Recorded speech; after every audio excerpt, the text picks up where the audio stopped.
서초동 감식반장 김프로.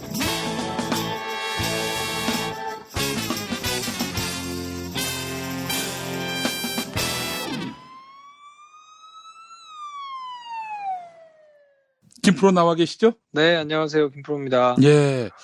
아니, 언제 이렇게 또 사법농단 수사가 끝났어요? 이렇게 끝내도 되는 겁니까?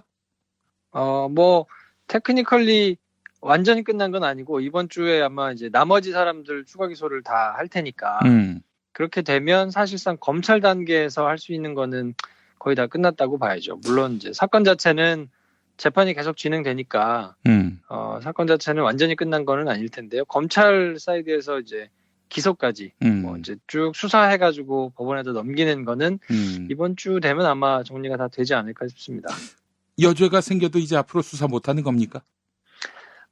개별적으로 혹시 드러나서 추가 기소가 되는 게 간혹 있을 수는 있습니다만, 그 검찰단에서는 이제 크게 진용을 꾸려가지고 특별수사팀이 이제 만들어져가지고 이제 진행이 됐던 거잖아요. 네. 그래서 그렇게 대규모로 정말 정색하고 갖춰가지고 수사하는 거는 이제 끝났다고 봐야 될 거고요. 그러니까 앞으로 새로운 범죄 단서는 없는지 더 파고들진 않겠다. 아마도 큰 틀에서는 큰 수사 줄기는 이제 끝났다고 봐야 되죠. 네. 왜냐하면 이번 수사의 정점에 있는 사람이 양승태 전 대법원장인데, 네. 그분이 이제 구속이 되고 기소가 됐기 때문에 이제 큰 줄기는 끝났다고 봐야 될 거거든요. 나머지는 이제 검찰 입장에서는 재판을 계속 유지해가지고 공소를 유지해야 되니까 3심까지 가는 거를 대비해야 되니까 그게 남아 있기는 한데, 그거는 이제 새로운 수사가 진행되거나 이런 거는 아니어서, 아하. 지금까지 진행된 수사를 잘 끝까지 이제 마무리 짓는 역할만 남아 있고요. 물론 이제 검찰 입장에서 보면 실무진단에서는 그 일 역시 수사하는 것 못지않게 매우 중요한 일이기는 한데요. 일반인들이 보시기엔 이미 나왔던 얘기가 계속 이제 반복되는 걸로 보일 수 있으니까 전처럼 그렇게 대대적인 주목을 받는 일이 많이 생기거나 그렇지는 않겠죠. 이제 주요 포인트에서 1심 재판 선고 결과가 어떻게 나올 것이냐, 예. 2심은 또 어떻게 될 것이냐, 이제 대법원에서 어떻게 될 것이냐, 이렇게 중간중간 포인트마다 좀 주목을 받기는 하겠지만, 지금처럼 수사 상황이 계속 진행되면서 이렇게 주목을 받는 거는 이제 한 단계 지나갔다고 봐야 되겠죠. 그러면 앞으로 이 사법농단에 가담했던 판사들이 사법농단 사건의 주역들 재판할 수도 있겠네요. 그렇게 될 가능성이 있죠. 아주 대대적으로 드러난 사람들은 어려울 거예요. 왜냐면 이제 권순일 대법관이 포함되느냐 안 되느냐가 사실 이번 주에 주요 관심사기는 하거든요. 현직 대법관이 포함되는 건 지금 없으니까요. 근데 네. 차한성 전 대법관이라든지 이인복 전 대법관이라든지 이런 분들도 거론돼 있는 범죄 사실에 공범으로 적시가 돼 있기도 하고, 이규진, 이민걸, 신광열, 유해용 이런 분들도 한 번씩은 이제 들어보셨을 텐데, 일반인들에게 그렇게 지명도가 있는 분들은 아니니까 이런 분들도 아마 기소 가능성이 이제 높다고 보여지는데, 예. 이런 분들이 추가로 기소되는 것이 아마 이번 주에 다 정리가 좀 되지 않을까 싶고요.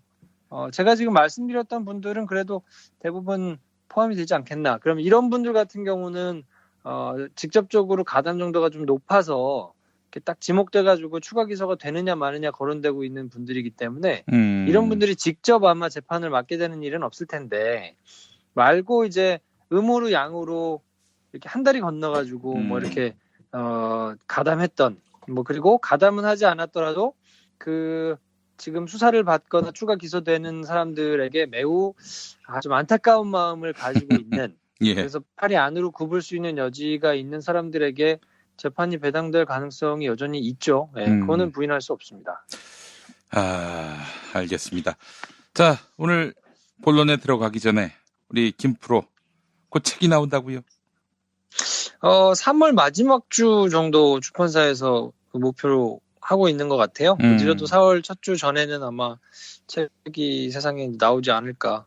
이제 돼지 엄마 같은 경우 여러 권 책을 내시고 책을 내신 분들 굉장히 많은데 이완배 기자님 같은 경우도 그렇고, 근데 첫 번째 책이라고 이렇게 계속 얘기하는 게 좀 민망하긴 합니다만. 네. 어쨌든 제가 10년 동안 기자 생활하면서 뭐 했던 거를 잘 정리하는 의미에서 저 개인적으로는 조금 그래도 좀 의미가 있는 책인 것 같아요. 아, 책 제목이 뭡니까? 그 출판사에서 정하라고 아직 안 정했습니다. 뭐 가제는 그때 그 사건들 뭐 이렇게 해놨는데 재미가 별로 없어가지고. 그 검찰의 여러 불의하고도 부정한 그런 행각들을 지적하는 책이겠죠, 아무래도. 그렇죠. 이제 이명박, 박근혜, 그러니까 1부는 이명박, 2부는 박근혜, 3부는 양승태 이렇게 정리가 돼 있는데, 예. 이제 보시면 이건 뭐 대부분 다 나왔던 얘기, 내가 아는 사건 아닌가 싶은 것들이 있을 거예요. 뭐 대표적으로 뭐 국정원 사건이라든지 아니면 뭐 간첩 조작 사건이라든지 아니면 민간인 사찰이라든지 뭐 이런 사건들이 포함되어 있거든요. 어이, 김프로. 이건 뭐 아니, 네. 없는 내용도 막 만들어내서 홍보를 해야지 다 아는 내용일 거라고. 그럼 누가 삽니까, 그 책을? 아이, 정말. 참. 그러니까 이제 얘기를 끝까지 들으셔야죠. 예. 다 아는 거 아닌가 생각하실 수 있는데. 그렇게 제가 생각할 이제, 수 있는 건데. 예. 네, 그렇게 생각할 수 있는데, 단연컨대 제가 분명히 말씀드릴 수 있는 거는 그 시중에 나와 있는 책, 그리고 뭐 시중에 나와 있는 기사들로 보지 않았던 내용들이 많이 들어가 있어요. 그러니까 아마 이게 사건 자체가 굉장히 오래 끈단 말이에요. 국정원 사건만 해도 아마 원세훈을 기준으로 보면 처음 폭로되고 나서 원세훈 대법원에서 확정될 때까지 6년 걸렸거든요. 예. 근데 그 6년 동안에 대체 사건이 어떻게 진행됐는지를 정확하게 아는 사람도 잘 없고 그게 정리되어 있는 책은 없어요. 제가 보기에는. 예. 근데 이제 그게 어떻게 시작돼서 어떤 과정을 거쳐서 어떤 뒷얘기들을 통해 가지고 끝까지 됐는가 뭐 이런 이제 맥을 짚으시기에 유용한 책이어서 제가 보기에는 지난 10년 동안 그냥 하다가 모르고 지나간 사건들을 야, 이런 일이 이렇게 있었나 싶은 것들이 잘 정리되어 있는 책일 거라서 네. 나름대로 좀 의미가 있지 않을까 싶습니다. 예. 알겠습니다. 그 책 제목은 제가 한번 만들어 보면 어떨까요? 제가 그래도 뭐 베스트셀러도 배출해냈고 또 나름대로 네네네. 뭐 기획력이 있는 사람 아니겠습니까? 그래서 네. 자타가 공인하는 그런 기획력을 갖고 있는데 제가 제목을 정하자면 씨발 어떻습니까? 무슨 뜻입니까?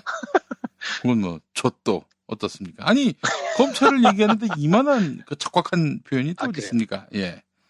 야. 씨발 좆도 어때요? 출판사에 전달하겠습니다. 예, 꼭 전달하시기 바라겠습니다. 이렇게 나오면은 그것만으로도 화제가 됩니다. 그렇지 않아요? 그래요? 예. 뭐 그럴 수는 있겠네요. 대화제가 될 겁니다. 예. 그래요. 자, 본인이 책임은 안 지시겠지만 어쨌든. 아니 내가 한 권을 사줄게. 한 권을 사줄 테니까 관심 가져주시기 바라겠습니다. 자, 그래요.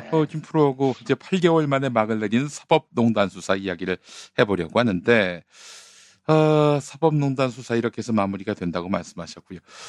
그럼 누가 지금 현재 기소가 됐고 재판에 넘겨졌고 또 누가 기소 대상에 지금 거론되고 있는지 기소 대상으로 거론되고 있는지 말씀해 주시겠습니까? 아까도 이제 잠깐 말씀드렸는데 권순일 대법관이 포함되느냐 마느냐가 가장 중요해서 이번 주 뉴스 아마 기사 보실 때는 그 내용만 좀 관심 있게 따라가서 보시면 될 것 같고요. 왜냐하면 이제 법조인들이나 이쪽 바닥을 조금 아시는 분들 같으면 뭐 차한성전 대법관, 이인복 전 대법관 그리고 뭐 이규진, 이민걸, 신광열, 유행 이런 사람들이 추가로 기소되느냐 마느냐도 뭐 관심 있게 좀 보겠지만 일반 국민들 같은 경우에는 사실 뭐 그렇게까지 신경을 써서 나하고 뭐 면식이 있는 사람도 아닌데 뭐 어느 판사가 추가로 기소되는가 이거를 다 체크하고 있기가 좀 어려우니까 이게 이 사건이 이제 마무리되는 이제 상황에서 관전 포인트가 뭔가 남아있는 관전 포인트는 그거 같아요. 검찰이 현직 대법관도 기소를 할 것이냐 아니면 현직 대법관은 그냥 예우 차원에서 빼줄 것이냐 그거 하나만 조금 보면 될 것 같고 아마 제가 생각하기에는 그냥 빼고 지나가기는 명분이 조금 없어 보이고요. 왜냐하면 예우를 한답시고 뭐 하는 게 좀 이상하잖아요. 그리고 아무리 그렇더라도 전직 대법원장이 지금 구속 기소가 된 마당에 음. 그거와 뭔가 관련돼 있는 현직 대법관이라면 저는 뭐 그분을 제외해야 될 이유를 잘 모르겠거든요. 예, 그러니까 아마 기소는 전부 될 것 같은데 제가 예상하기로는 아마 호들갑을 떨지 않는 모양새로 기소를 할 가능성이 좀 높을 것 같아요. 그러니까 수사 대상인 사람들의 비위 사실을 대법원에다가 통보하게 돼 있거든요. 예. 근데 아마 그 내용을 굉장히 자세하게 막 뭐 보도자료를 만들고 기자회견을 갖춰가지고 막 그 내용을 떠벌리면서 하거나 이런 모양새는 제가 보기에는 안 취할 것 같고 예. 아마 기자들한테 내용을 뭐 풀하더라도 대법원에다가 비위 사실을 통보했다. 그 정도 사실만 아마 얘기를 하고 예. 구체적인 내용이나 이런 거에 대해서는 아마 좀 말을 아끼지 않을까. 그리고 뭐 공식적으로 브리핑을 하면서 뭐 대대적으로 이렇게 추가 기소를 하거나 그런 모양새보다는 그냥 아주 짤막하게 기자들한테 드라이하게 그냥 얘기하고 뭔가 코멘트는 최대한 아끼고 뭐 이런 식으로 좀 행동을 해서 공은 법원에다가 넘기고 호들갑을 떨지 않는 것으로 예우를 해주는 모양새를 갖추지 않을까 하는 생각이 조금 들고요. 왜냐하면 그 수사 대상인 사람들의 비위 사실을 대법원에 통보했다. 이 정도만 코멘트를 하면 기자들은 이제 그게 내용이 뭔지 뭐 이런 거는 이제 취재하려고 들 거거든요. 근데 그러면 이제 대법원에 막 물어볼 거 아니에요? 어떤 내용이 건너왔나요? 뭐 누구한테 어떻게 되나요? 앞으로 일정은 어떻게 되나요? 뭐 이런 거 이제 물어볼 거기 때문에 그러면 대법원에서 뭐 공식적으로 그거를 또 브리핑을 하지는 않겠지만 뭐 나름대로 열심히 뛰어다니면서 또 기자들이 취재력 있는 사람들은 내부 자세한 내용들을 또 막 이렇게 경쟁적으로 막 실을 거거든요. 그러니까 그거는 언론과 법원의 몫이니까 검찰이 막 이렇게 우리 잘했죠? 칭찬해 주세요. 뭐 이런 식으로 아마 나오지는 않을 것 같고 그 정도로만 할 것 같긴 한데 그렇다고 그거에 추가 기소를 하는 사람들, 원래 기소가 돼야 되는 사람들, 그러니까 뭐 이제 이미 구속돼 있는 임종원이라든지 양승태라든지 이런 사람들의 공소장에 들어가 있는 내용에 적시된 사람들을 그냥 슬쩍 빼주거나 뭐 이러기는 제가 보기는 어려울 것 같고요. 아마 그냥 태도에서 최대한 조용히 지나가면서 예우를 하는 정도가 되지 않을까 싶습니다. 예, 알겠습니다. 많이 봐주네요. 판사라고. 아유, 정말. 이런 놈들이 근데 사실 더 비참하고 그야말로 굴욕적으로 대우해줘야 되는 거 아닙니까? 아니 국민 법관으로서 이 법치주의와 국민에 대해서 기만했잖아요. 근데 저는 약간 이제 조금 의견이 다른 것이 이건 좀 의견을 좀 같이 해주지 좀. 아이 정말 참. 검찰이 막 이렇게 드러내놓고 막 뭔가 이렇게 좀 적극적으로 이렇게 표현을 하는 것이 길게 보면 저는 역풍의 빌미가 주어질 수 있기 때문에 그걸 가지고 오히려 그렇게 빌미를 줘가지고 물타기를 할 수 있게 해주는 것보다는 그냥 좀 품격을 갖추면서 가는 것도 저는 괜찮다고 보고요. 네. 이게 이제 호시탐탐 노리고 있는 보수 언론을 비롯해서 노리고 있는 사람들이 많을 거거든요. 그래서 조그만한 흠결 내지는 뭐 흠결이 아니더라도 하여튼 꺼리만 하나 잡으면 그걸 가지고 막 굉장히 부풀려가지고 문제가 있다는 등 이렇게 이제 나올 거기 때문에 당연히 그러면 뭐 정치 검찰 얘기 나오면서 뭐 이걸 통해 가지고 자기 정치적으로 뭐 쓰려고 했다는 등 뭐 적폐 수사로 뭐 했다는 거 적폐 수사 가지고도 지금 뭐 말이 많기 때문에 뭐 이걸 가지고 결국에는 뭐 환경부 블랙리스트를 포함해서 여러 가지 지금 직권남용에 해당하는 것들을 이렇게 크게 막 부풀려 가지고 얘기하면서 막 시끄럽게 해야 되는 것이 다 그 일환이거든요. 니네도 이렇게 했으니까 한번 당해봐라라고 하는데 굳이 그런 빌미를 줄 필요가 있나 싶은 생각이 들고 그냥 큰 꼭지만 따고 가면 되지 않나 싶은 생각이 뭐 저 개인적으로는 좀 있습니다. 네. 양승태 전 대법원장 보석 신청을 했는데 말이죠. 일단 보석 신청과 구속 적부심 왜 둘 중에서 보석을 택했는지 또 보석 때 나와가지고 13분 동안 검찰을 맹성토했단 말이죠. 이 무슨 낯짝으로 이런 말들을 쏟아냈는지 어떻게 보셨어요? 그 일단 구속적 부심이라는 건 이제 말이 조금 어렵기는 한데. 이게 이제 영장 실질 심사가 따로 있고 구속 적부심이 네네네. 따로 있고 그렇잖아요. 이 사람을 좀 붙잡아 놓고 구치소에다가 붙잡아 놓고 재판을 해야 될 것 같습니다라고 법원에다가 검찰이 보내는 게 이제 영장을 청구하는 건데 그러면 법원에서는 심사를 해야 돼요. 진짜로 이 사람을 붙잡아 놓고 다른 사람들하고 이렇게 자유롭게 접촉을 못 하도록 하고 수사를 해야 되나? 한번 따져봅시다. 네. 라고 검찰하고 당사자하고 불러가지고 하는 게 영장 실질 심사라고 부르는 거고, 구속이 됐단 말이에요, 덜컥. 이 사람, 그래요. 그 증거 인멸하거나 혹은 도주하거나 뭐 이럴 염려가 좀 있을 것 같으니, 예. 붙잡아 놓고 그럼 수사를 합시다. 하고 법원이 허락을 해주면 이제 영장이 발부되는 건데, 그렇게 발부된 구속 영장이, 이건 문제가 있다. 이거는 구속된 것 자체가 문제가 있으니까 이걸 좀 다시 심사해주라.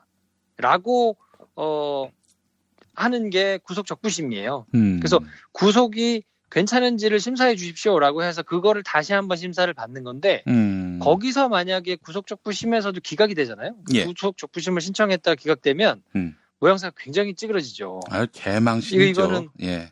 정말 개망신이기 때문에 네. 실익이 별로 없고요. 구속 적부심이 정말 대단한 사정 변경이라고 하죠. 뭔가 이렇게 좀 상황이 발견되지 않은, 그러니까 법원이 굉장히 오류를 범했다거나, 아니면 발견되지 않았던 증거가 발견됐다거나, 아니면 다른 사람이 붙잡혔다거나, 이런 굉장히 큰 변화가 있어가지고, 이거는 누가 봐도, 이건 뒤집어지겠다, 잘못 판단했네, 라는 게 명확하지 않으면, 구속적 부심은 받아들여질 일이 없기 때문에, 그러니까 그거는 아마 양승태 전 대법원장의 옵션에는 들어가진 않았을 거고요. 왜냐면, 그렇게 해봐야 큰 상황이 변화된 뭔가가 없는 상황에서 구속적 부심을 넣었다가 다시 한번 그냥 기각되면 본인이 잘못했다는 것만 더 부각되기 때문에 그거는 선택을 안 했고 그러면 이제 취할 수 있는 게 보석을 신청하는 거거든요. 내가 이 구속 자체는 문제는 없는데 지금 내가 보석을 해야만 그러니까 바깥에 나와가지고 해야만 하는 지금 상황이다. 그게 대표적인 게 이제 아파서 내가 아프니까 밖에서 좀 치료를 받겠습니다 하면 이제 병보석을 신청을 하는 거고 병보석이 아니더라도 뭔가 뚜렷한 이유가 있으면 그걸 이유로 이제 내가 나와가지고 좀 바깥에서 이렇게 좀 재판을 받았으면 좋겠습니다. 불구속으로. 라고 이제 얘기를 하는 건데, 이제 양승태 전 대법원장의 요지는 뭐냐면, 본인이 방어권을 충분히 행사할 수 있으려면, 네. 기록이 너무 많다.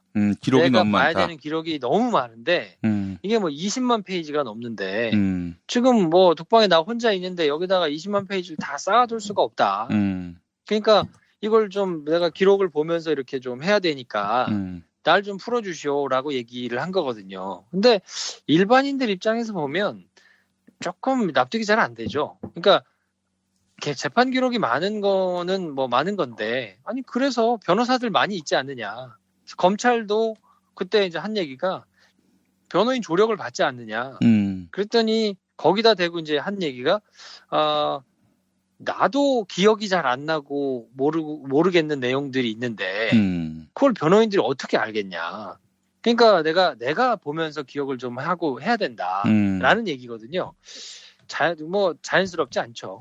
이걸로 받아들여가지고 보석이 나올 가능성은 제가 좀 보기에는 좀 적어 보이고 저는 13분 동안 조물주의 입장에서 뭘 썼다는 등 굉장히 이제 기사 제목으로 나오는 것들 보면 검찰이 하여튼 없는 거를 조물주처럼 만들어내가지고 나를 잡아 가뒀다. 이런 식으로 이제 기사가 나왔던데, 이분이 13분 동안 막 했던 말들 중에 한마디가, 지금 이분이 가지고 계신 생각, 그리고 이분의 태도를 아주 명확하게 보여준 대목이 있더라고요.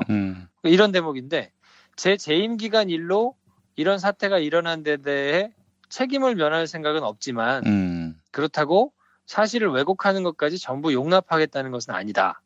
라고 이제 본인이 얘기를 했단 말이에요. 그러니까 책임 면할 생각은 없는데 사실 왜곡하는 것까지 전부 용납하겠다는 건 아니다. 그러면 뒤집어서 얘기하면 사실을 왜곡하지 않은 부분은 용납할 것이 있느냐? 이분 지금 전면 부인하고 있거든요. 예. 그러니까 사태가 일어난 데 대해서 책임을 면할 생각은 없다. 근데 나는 하나도 인정할 수 없다라고 되니까 이 음. 자체로 말이 안 돼요.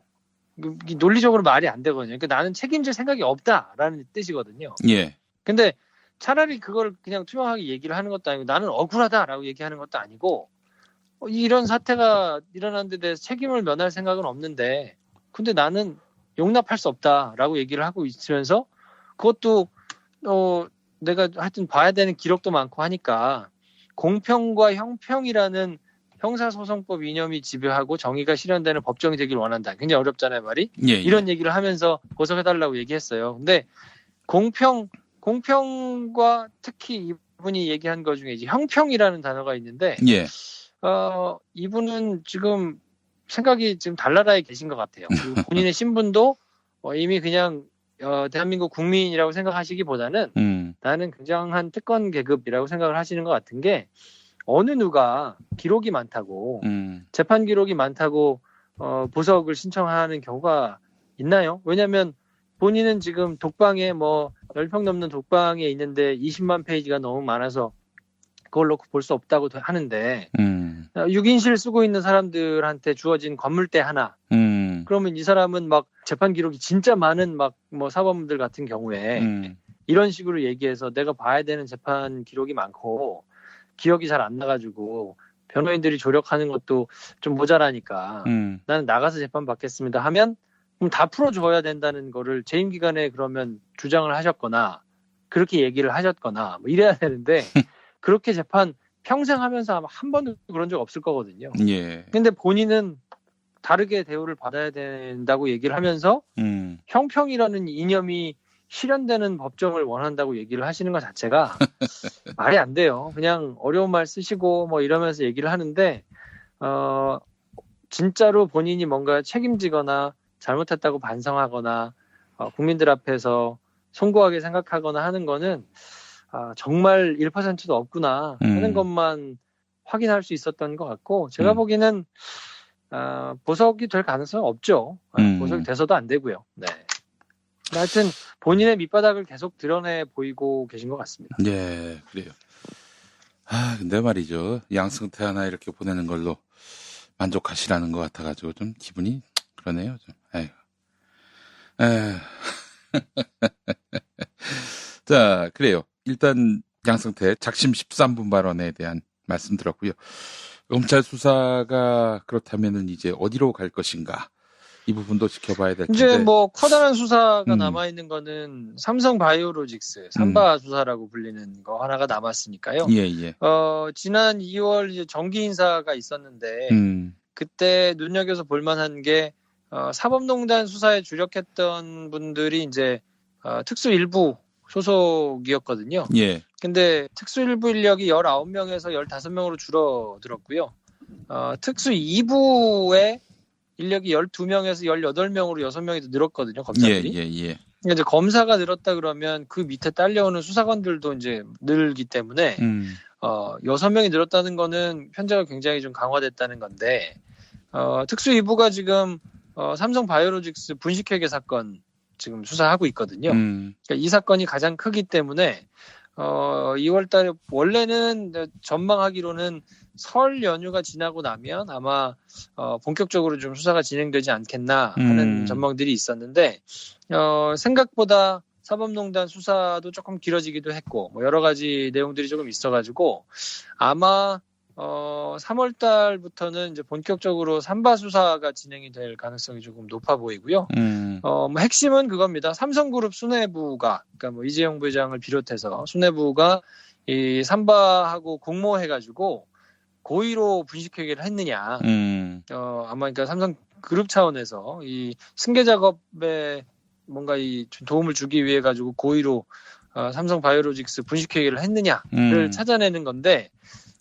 그냥 보기에도 상식적으로 보기에 좀 말이 안 된다고 이제 주장하고 있는 분들이 많잖아요. 예. 좀 말이 안 되죠. 예, 말이 안 돼요. 그러니까 너무 액수가 크고 이 주체가 삼성이기 때문에 비정상적인 결정들이 자꾸 나오는 거에 대해서 이 좀 비판을 하는 분들이 많은데 이 조그마한 기업 같았으면 그리고 어지간한 대기업 같았으면 굉장히 크게 두드려 맞을 얘기인데 그렇지. 삼성이라서 삼성이니까. 지금 그냥 지나가는 네, 삼성이라 지나가는 부분들이 조금 있거든요. 근데 지금 검찰 수사는 어쨌든 편제를 막 강화해가지고 진행이 되고 있는 거라서 아마 이제 사법농단 수사는 일단락되고 정리가 됐으니 검찰에서는 크게 생각하고 있는 수사가 아마 이 수사일 거고요.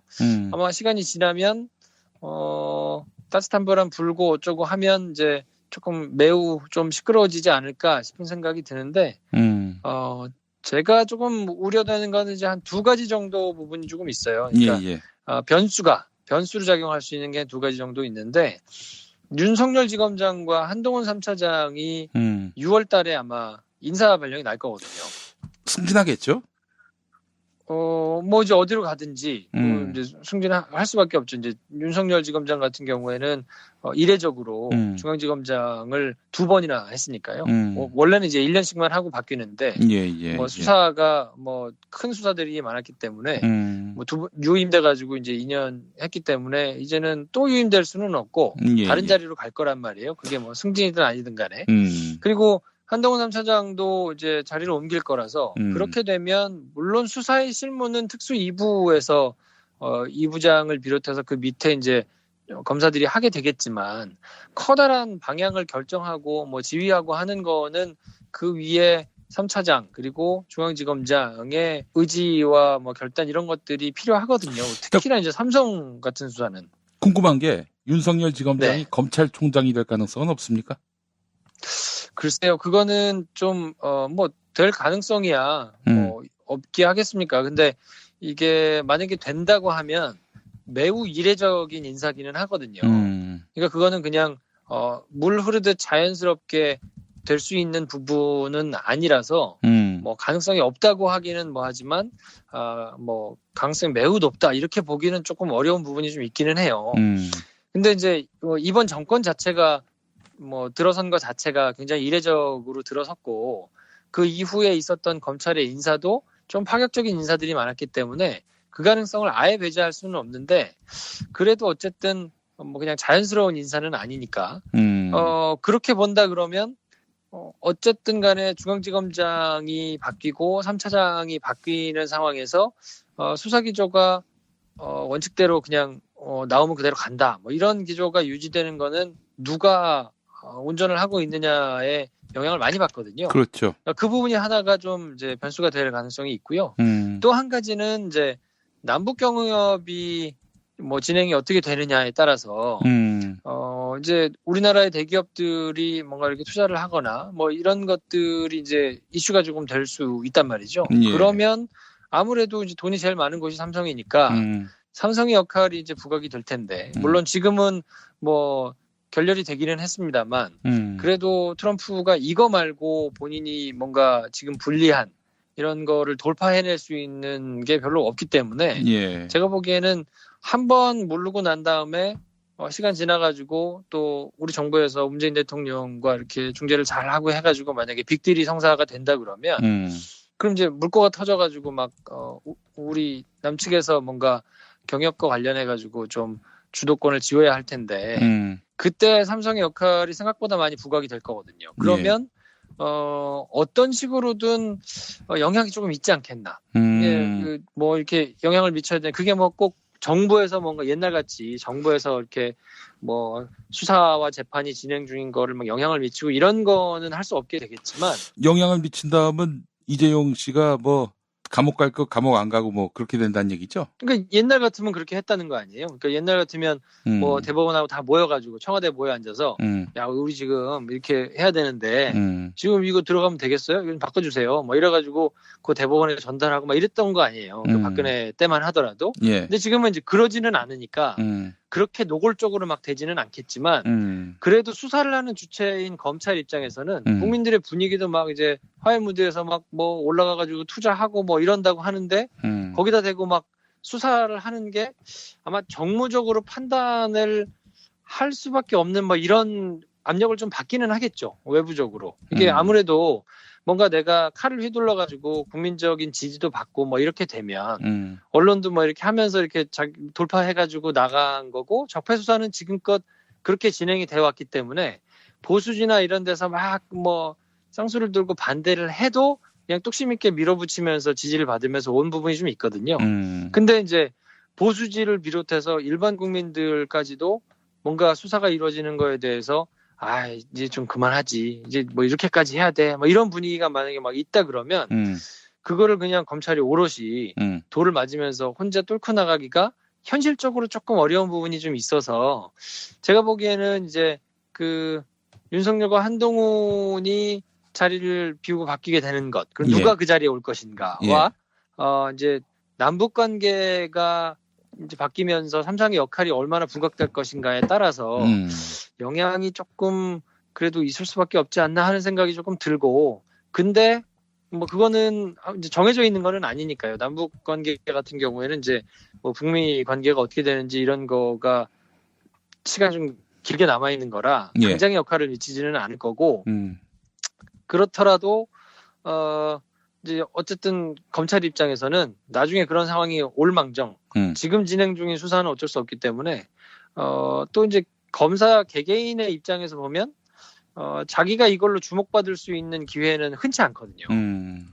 뭐 그 수사하는 주임 검사들이든지 아니면 부장이든지 뭐 이런 그 수사팀에서는 어쨌든 이 수사를 했다가 그냥 흐지부지 돼버리는 것보다는 내가 이걸로 한번 전 국민적으로 한번 인지도를 쌓겠다라는 개인적인 욕망이 발동할 수밖에 없기 때문에 수사팀 입장에서는 하여튼 서를 걸어가지고 수사를 하려고 들 것이고 어떻게 진행될 것인지를 하여튼 올 상반기에는 이제 삼바 수사를 지켜보는 것이 관전 포인트가 아닌가 싶습니다. 검찰 수사 중에는요.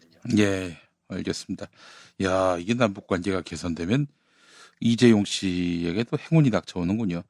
뭐 그럴 줄 알면은 좀 남북 관계 잘 되도록 그 문 대통령 좀 도와야지. 삼성 말이야. 네, 아마 삼성은 셈법이 복잡할 겁니다. 속으로는. 그러니까 셈법 복잡한 거는 검찰이 셈법이 복잡하겠지. 무슨 삼성이라. 검찰도 복잡하고.